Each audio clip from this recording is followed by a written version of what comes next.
এসে এসআইআর প্রক্রিয়ায় ভোটারদের নথি যাচাইয়ের কাজ আজ শুরু করছেন কলকাতা হাইকোর্ট নিযুক্ত বিচারকেরা। তার আগে গতকাল ভার্চুয়াল বৈঠক করেন কলকাতা হাইকোর্টের প্রধান বিচারপতি। কি কাজ করতে হবে, সুপ্রিম কোর্টের নির্দেশ মতো কোন কোন নথি যাচাই করতে হবে, দায়িত্বপ্রাপ্ত বিচারকদের তা বুঝিয়ে দেওয়া হয় সে বৈঠকে।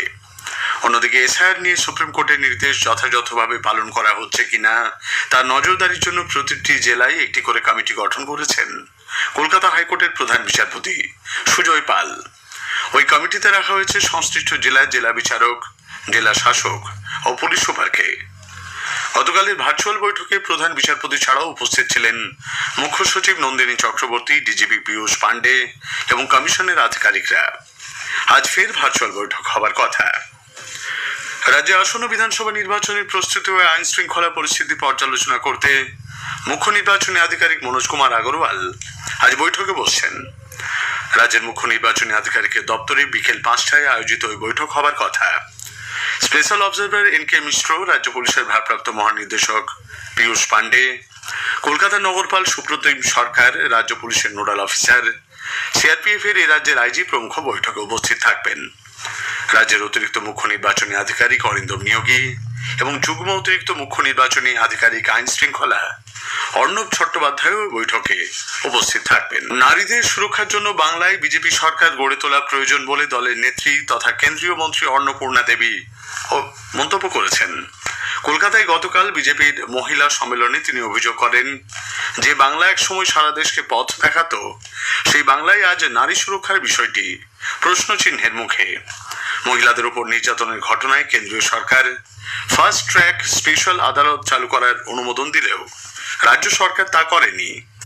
महिला मुख्यमंत्री है और उसके बाद ये उत्पीड़न इनके आने के बाद से लगातार, और जिस तरह हम लोग देख रहे हैं कोई कार्रवाई नहीं है। भारत सरकार के द्वारा 137 फास्ट ट्रैक स्पेशल कोर्ट की स्वीकृति दी गई ताकि जो घटनाएं हो रही हैं महिलाओं से संबंधित पॉक्सो के मामले जो हैं उस पर त्वरित न्याय मिल सके, लेकिन इन्होंने उसको भी इम्प्लीमेंट करने का काम नहीं किया। সম্মেলনে উপস্থিত দিল্লির মুখ্যমন্ত্রী রেখা গুপ্তা রাজ্যে বিজেপি সরকার গড়ে তুলতে মহিলাদের এগিয়ে আসার আহ্বান জানান। বিরোধী দলনেতা শুভেন্দু অধিকারী বলেন, প্রধানমন্ত্রী নারী শক্তিকে 1/3 সংরক্ষণের ব্যবস্থা করেছেন। প্রাক্তন রেলমন্ত্রী তথা রাজ্যসভার সাংসদ মুকুল রায় প্রয়াত, বয়স হয়েছিল 71 বছর। একাধিক শারীরিক সমস্যা নিয়ে দীর্ঘদিন ধরেই হাসপাতালে ভর্তি ছিলেন তিনি। রাত 1:30টার কাছাকাছি মুকুল রায় শেষ নিঃশ্বাস ত্যাগ করেন বলে তার পুত্র শুভ্রাংশু জানিয়েছেন। তৃণমূল কংগ্রেসের প্রতিষ্ঠাতা সদস্য মুকুল রায়কে একসময় দলে মমতা ব্যানার্জির পরেই রাখা হতো। পরে মতানৈক্যের কারণে তিনি বিজেপিতে যোগ দেন। 2021-এর নির্বাচনে কৃষ্ণনগর উত্তর কেন্দ্র থেকে বিজেপির টিকিটে নির্বাচিত হয়েছিলেন তিনি। পরে ফের তৃণমূল কংগ্রেসে যোগ দিলেও বিধায়ক পদ থেকে ইস্তফা দেননি। তার বিধায়ক পদ খারিজের মামলা আদালত পর্যন্ত গড়ায়। লস্করি তৈবা এবং বাংলাদেশের জঙ্গি দলের সঙ্গে যুক্ত থাকার অভিযোগে দিল্লি পুলিশ পশ্চিমবঙ্গ ও তামিলনাড়ু থেকে মোট 8 জনকে গ্রেপ্তার করেছে। সামাজিক মাধ্যমে পোস্টের সূত্র ধরে এদের পাকড়াও করা হয়। এরা পাকিস্তানি জঙ্গি গোষ্ঠীর হয়ে প্রচার চালাতো বলে অভিযোগ। রাজ্যের মালদা থেকে ধৃত 2 জনের মধ্যে একজন বাংলাদেশি। ধৃত ওমর ফারুক এবং রবিউল ইসলামকে ট্রানজিট রিমান্ডে দিল্লি নিয়ে যাওয়া হবে। এদিকে গুপ্তচর বৃত্তির অভিযোগে মুর্শিদাবাদে 2 যুবককে গ্রেপ্তার করেছে বেঙ্গল এসটিএফ। তার মধ্যে একজনকে কয়েকদিন আগে গ্রেপ্তার করা হয়েছিল। তাকে জিজ্ঞাসাবাদ করে বহরমপুর থেকে সুমন শেখ নামে এক যুবককে পাকড়াও করা হয়।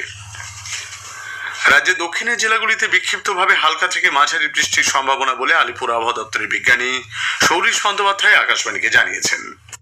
আগামী 24 ঘন্টায় দক্ষিণবঙ্গের ঝাড়গ্রাম, পূর্ব পশ্চিম মেদিনীপুর, বাঁকুড়া, দক্ষিণ 24 পরগনা এই জেলাগুলো বিক্ষিপ্তভাবে হালকা থেকে মাঝারি ধরনের বৃষ্টিপাতের সম্ভাবনা রয়েছে এবং 24 তারিখে পূর্ব পশ্চিম মেদিনীপুর, দক্ষিণ 24 পরগনা, উত্তর 24 পরগনা, হাওড়া, হুগলি এবং সেই সাথে কলকাতা এই জেলাগুলো বিক্ষিপ্তভাবে বৃষ্টিপাতের সম্ভাবনা থাকবে। 2-1 জায়গায় বজ্রবিদ্যুতের সম্ভাবনা থাকবে, বিশেষ করে উপকূলের কাছাকাছি জেলাগুলো। আইএসএল ফুটবলে আজ মোহনবাগান সুপার জায়ান্টস চেন্নাই এনএফসির মুখোমুখি হবে। যুব ভারতী ক্রীড়াঙ্গনে খেলা শুরু হবে সন্ধ্যে 7:30টায়। স্থানীয় সংবাদ শেষ হলো, এরপর গ্রামীণ সংবাদ দুপুর 12:30টায়।